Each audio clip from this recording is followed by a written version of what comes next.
Let me start with the numbers that should alarm every government leader.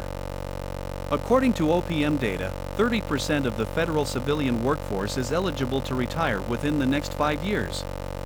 That's roughly 600,000 employees with decades of institutional knowledge, expertise, and mission experience. Some will delay retirement, but historical patterns suggest most won't. When someone can retire with full benefits, they typically do, especially after COVID changed attitudes about work-life balance. This isn't just a federal problem. State and local governments face similar demographics. The public sector workforce skews older than private sector because government offers job security and benefits that appeal to employees planning long careers. What happens when you lose 30% of your workforce over 5 years? Best case, you hire aggressively to replace them. But that assumes you can recruit effectively, which brings us to challenge number 2.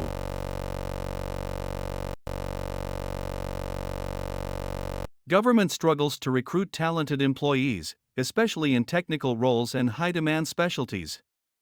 The reasons are well documented. Salary differences versus private sector can reach 30 to 40% for technical roles. Lengthy hiring processes, often 6 to 9 months from application to start date, mean top candidates accept other offers before you finish background checks.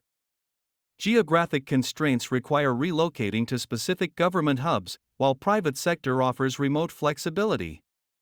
But here's what's changing the calculus even more: work experience expectations. Younger employees increasingly expect modern tools, flexible technology, and AI-enabled workflows. "We don't have that here" isn't just an inconvenience, it's a deal breaker for talent who can choose where to work. If you're trying to recruit a talented policy analyst or data scientist, and they're choosing between your agency with legacy systems and a private sector employer with cutting-edge AI tools, what do you think they choose, even if your mission is more meaningful? Copilot doesn't solve the salary gap, but it solves the tools gap. It signals that your organization is modern, forward-thinking, and committed to enabling employees to do their best work.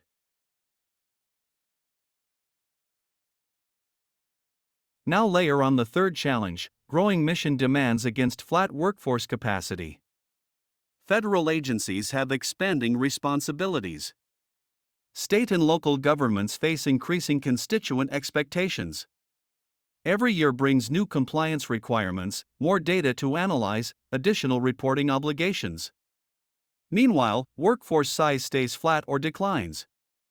Hiring freezes, budget constraints, and headcount caps mean you can't simply grow your way out of capacity problems.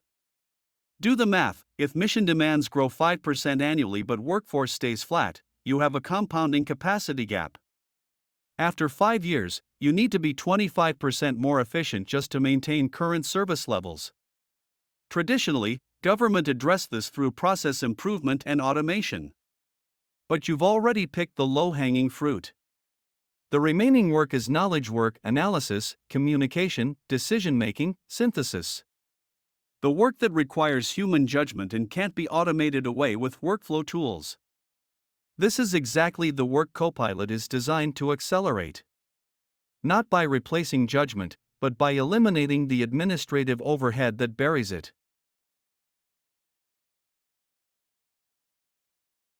So how does Copilot address these structural workforce challenges? First, it's a force multiplier for your existing workforce. When an employee gains 10 to 20% productivity through AI assistance, you've effectively increased capacity without hiring. For an agency with 1,000 employees, that's 100 to 200 FTEs worth of additional mission delivery without adding headcount, benefits costs, or office space. Second, it helps retain institutional knowledge as experienced employees retire. Copilot can surface information from documents, emails, and conversations across your Microsoft 365 environment. When a senior analyst retires, their replacement can ask Copilot, "What did predecessor write about this policy area?" and get summaries of their work. It's not the same as having the person, but it's better than starting from scratch. Third, it makes government work more attractive to talent. When you can honestly tell recruits, "We use cutting-edge AI tools to eliminate drudgery so you can focus on meaningful work," you've addressed a major recruitment objection. You're signaling organizational modernity and employee investment. Fourth, it enables mission delivery despite budget constraints. When you can't get budget for new hires, AI assistance becomes the only viable path to increased capacity. It's far cheaper to deploy Copilot to existing staff than to recruit, hire, onboard, and train new employees even if you could find them.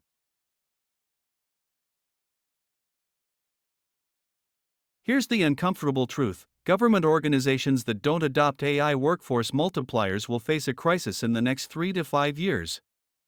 As experienced employees retire, mission demands grow, and recruitment remains difficult, agencies without AI tools will fall further behind. Backlogs will grow. Service quality will decline. Employee burnout will increase as remaining staff struggle to cover departing colleagues' work. The most talented remaining employees will leave for organizations with better tools and more reasonable workloads. This isn't theoretical, it's already happening in agencies that have faced hiring freezes and retirement waves without modernization. Copilot isn't a silver bullet. It won't solve every workforce challenge. But it's the most practical, immediately deployable workforce multiplier available. It works with your existing systems, requires minimal training, and delivers measurable productivity gains within weeks. The question for government leaders isn't whether AI will become necessary, it already is. The question is whether you'll adopt it strategically before the capacity crisis forces reactive, poorly planned deployment.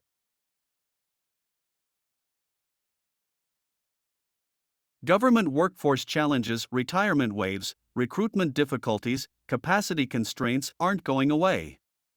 They're structural realities that will define public sector work for the next decade.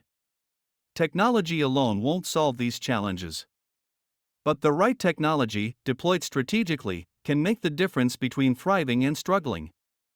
Microsoft 365 Copilot is that technology.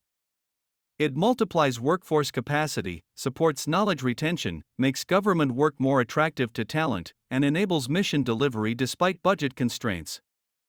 This isn't a technology project. It's a workforce strategy.